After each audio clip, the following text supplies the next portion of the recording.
പിതാവിൻ്റെയും പുത്രൻ്റെയും പരിശുദ്ധാത്മാവിൻ്റെയും നാമത്തിൽ ആമേൻ. എൻ്റെ പ്രിയപ്പെട്ടവരെ, ഇന്ന് ഫെബ്രുവരി 28 ശനിയാഴ്ച, അമ്മേ പരിശുദ്ധ അമ്മേ, അമ്മേ പരിശുദ്ധമേ, ദൈവമാതാവേ, കൃപാസനത്തിലൂടെ ഞങ്ങൾക്കും ഞങ്ങളുടെ ദേശത്തിനും അമ്മ മധ്യസ്ഥം തേടി തന്ന എല്ലാ അനുഗ്രഹങ്ങൾക്കും കൃപകൾക്കും ഞങ്ങളിപ്പോൾ ഹൃദയം നിറഞ്ഞ നന്ദി പറയുന്നു.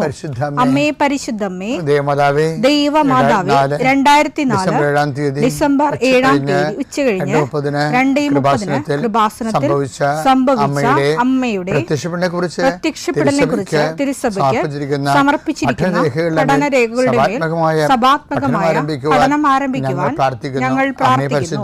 അമ്മേ പരിശുദ്ധമേ, ഭൂസ്വർലോകങ്ങളുടെ രാജ്ഞിയായ അങ്ങേയ്ക്ക് ഭൗമസംരക്ഷണത്തിനായി പ്രപഞ്ചപ്രകൃതിയെ തന്നെ തിരുസഭ പ്രതിഷ്ഠിക്കുവാൻ ഈ പ്രത്യക്ഷീകരണം വഴി ഇടയാക്കണമേ. പരിശുദ്ധമേ, ജപമാല മാതാവേ, സകല കൃപാസനം പ്രാർത്ഥനയോടും ചേർത്ത് ഞങ്ങളിപ്പോൾ പ്രാർത്ഥിക്കുന്ന ഈ കുടുംബത്തിന്റെ പ്രത്യേക നിയോഗം പറ മക്കളെ.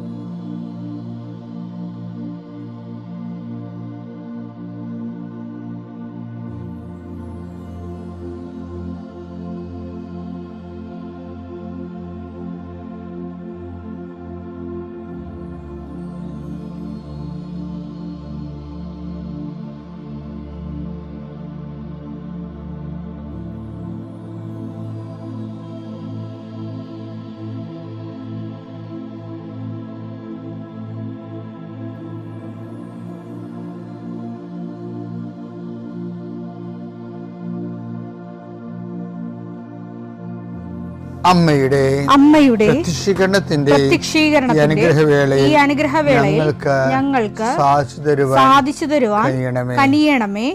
ആമേൻ. വിശ്വാസ പ്രമാണം.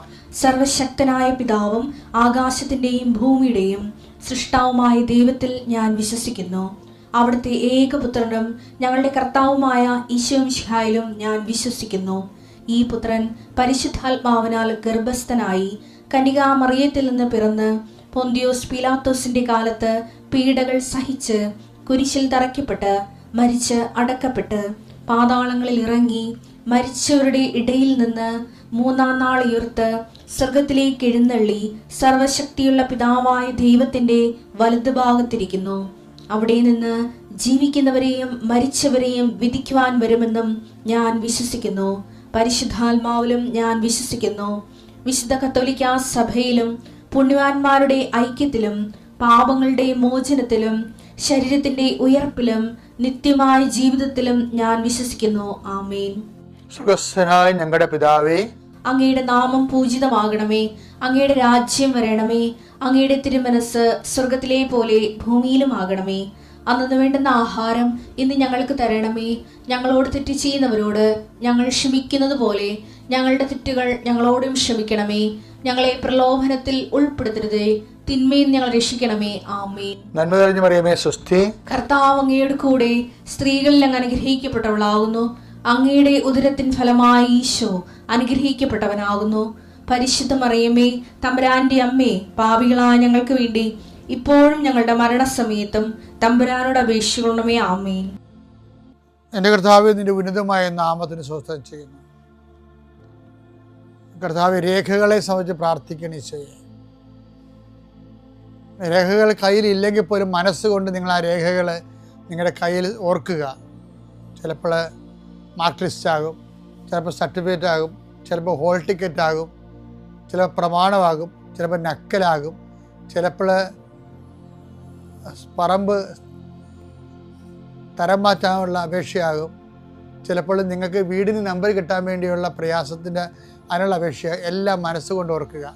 ആ രേഖകൾ ലഭിക്കാൻ ആവശ്യമായ രേഖകൾ വിസയുടെ രേഖകളാകാം, അല്ലെങ്കിൽ ഇൻ്റർവ്യൂവിൻ്റെ രേഖകളാകാം, അല്ലെങ്കിൽ വിസ ഇൻ്റർവ്യൂ ആകാം. എല്ലാം രേഖകൾ മനസ്സിൽ ഓർക്കുക. നിങ്ങളുടെ ഫയലിലുള്ള മുഴുവൻ രേഖകൾ നിങ്ങൾ ആരെങ്കിലും പ്രൊഡ്യൂസ് ചെയ്യാൻ വില്ലേജ് ഓഫീസർ തൊട്ട് കളക്ടർ വരെ മന്ത്രി വരെ നിങ്ങളുടെ ഓരോരോ കമ്പനികളിൽ CEO വരെ ബോസ് വരെ സമർപ്പിക്കാനുള്ള എല്ലാ രേഖകളും മനസ്സിൽ സൂക്ഷിക്കുക. കർത്താവേ, അങ്ങയുടെ മക്കളുടെ രേഖകൾ ഞാനിന്ന് പ്രാർത്ഥിക്കുകയാണ്. ചിലക്ക് രേഖകളില്ല, ചിലക്ക് നഷ്ടപ്പെട്ടു, ചിലക്ക് കിട്ടാനിരിക്കുന്നതേ ഉള്ളൂ, സമയത്ത് കിട്ടണില്ല. അങ്ങനെയുള്ള എല്ലാ രേഖകളും, ചിലക്ക് രേഖ കൊടുക്കണില്ല, മനഃപൂർവ്വം കൊടുക്കണില്ല, കൈക്കൂലി ഇല്ലാത്തവന് കൊടുക്കണില്ല, അല്ലെങ്കിൽ അവരുടെ ആയിട്ടുള്ള വൈകല്യങ്ങളുള്ളതുകൊണ്ട് കൊടുക്കണില്ല, അല്ലെങ്കിൽ വേറെ താല്പര്യങ്ങളുള്ളതുകൊണ്ട് കൊടുക്കണില്ല.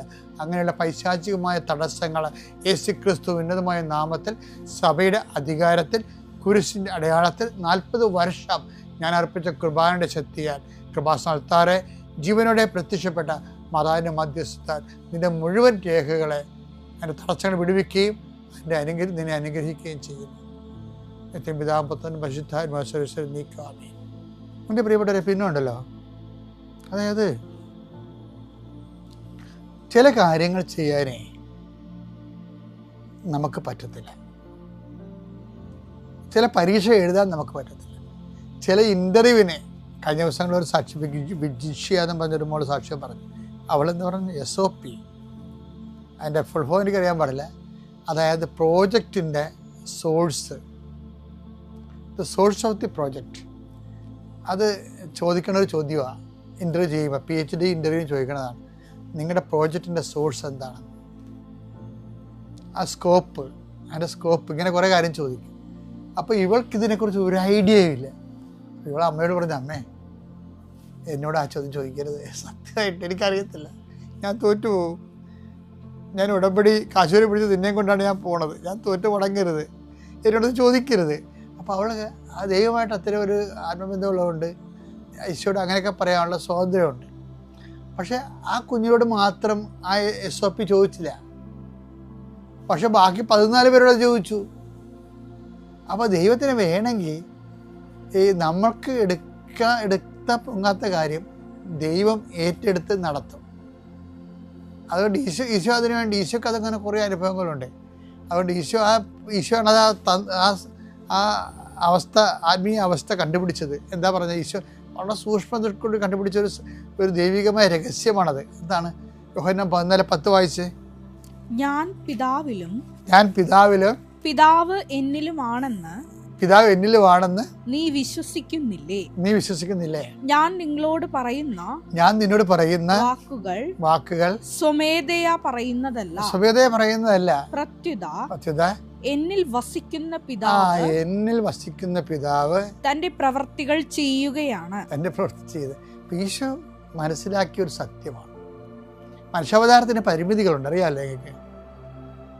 ആ പരിമിതികളിൽ നിന്ന് ആ പരിമിതി അപ്പുറത്തുള്ള കാര്യങ്ങളാണ് ഈശോ ചെയ്യണതില്ല. അപ്പോൾ ഈശോ അത് പറയുകയാണ്, അതെങ്ങനെ ചെയ്യണമെന്ന് വെച്ച് കഴിഞ്ഞാൽ, പിതാവ് എന്നിൽ വസിച്ചുകൊണ്ട് അവൻ്റെ പ്രവൃത്തികൾ ചെയ്യണമെന്ന്. ഈ ഒരു ആധ്യാത്മിക സാധ്യത ഉണ്ടാക്കിയ വിപ്ലവം ഉണ്ടല്ല, ചെറിയ വിപ്ലവമൊന്നുമല്ല. എന്നുവെച്ചാൽ നമ്മൾക്ക് എടുത്താൽ പൊങ്ങാത്ത കാര്യങ്ങളുണ്ട്, നമുക്ക് നടക്കാത്ത കാര്യങ്ങളുണ്ട്. നമുക്ക് നടക്കാത്ത കാര്യങ്ങൾ തള്ളിക്കളയാനോ നടക്കത്തില്ലെന്ന് വിചാരിച്ച് നിരാശപ്പെടാനോ അല്ല.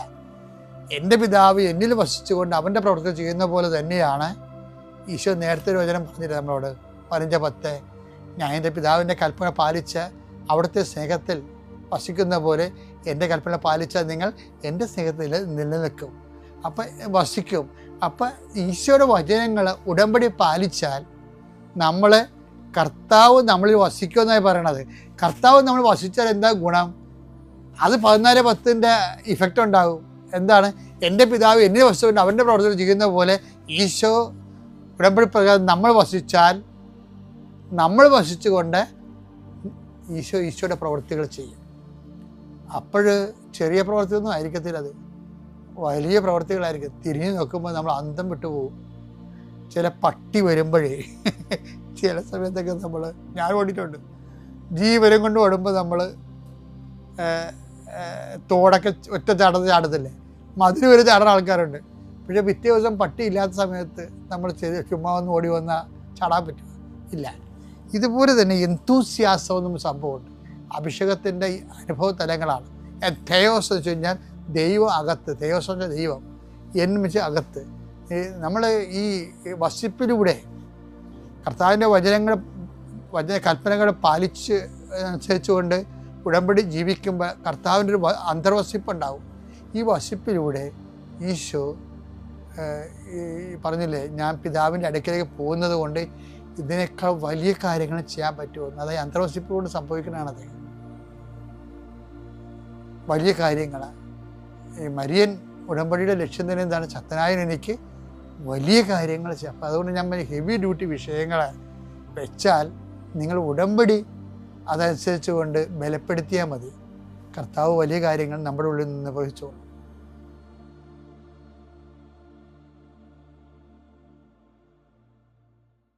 അത്യപൂർവ ദൈവാനുഭവങ്ങൾ ഇനി നിങ്ങൾക്കും സ്വന്തം. ഈ യൂട്യൂബ് ചാനൽ ഇതുവരെ സബ്സ്ക്രൈബ് ചെയ്തിട്ടില്ലെങ്കിൽ ഇപ്പോൾ തന്നെ സബ്സ്ക്രൈബ് ചെയ്യുക. ഈ വീഡിയോ ഇപ്പോൾ തന്നെ നിങ്ങളുടെ സുഹൃത്തുക്കൾക്ക് ഷെയർ ചെയ്തുകൊണ്ട് കർത്താവിൻ്റെ പ്രേക്ഷിതരാകുക.